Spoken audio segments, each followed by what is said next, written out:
So, ito yung mga napamili ko kaninang umaga dyan sa palengke na grocery. Kasi kahapon namili ako, naiwan ko naman yung binili ko na ganito dun sa suki ko na grocery, dun sa may counter. Hello mga kasari, heto na naman tayo sa buhay natin bilang tindera. Heto yung mga pinamili ko kahapon, ngayon lang natin may di-display dahil sa sobrang busy natin sa araw-araw.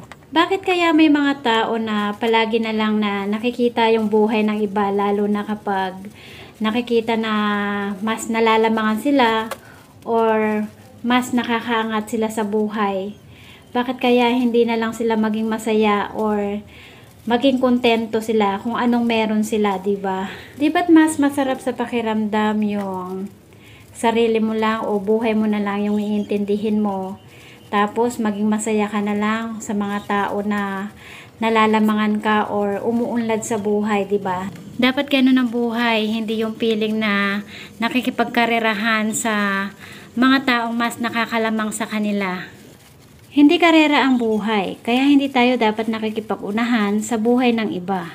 Kung lagi natin iisipin yung mga sarili nating buhay sa mga taong mas nakakaangat sa atin o mas nakakalamang sa atin, ay hindi talaga tayo magiging masaya sa buhay. Kasi alam nyo, sa totoo lang, yung mga tao na talagang mayaman sa mundo ay hindi yung mga tao na mapepera o maraming ari-arian. Kasi yung tunay na mga mayaman sa mundo ay yung mga tao na kontento na sa buhay kung anong meron sila.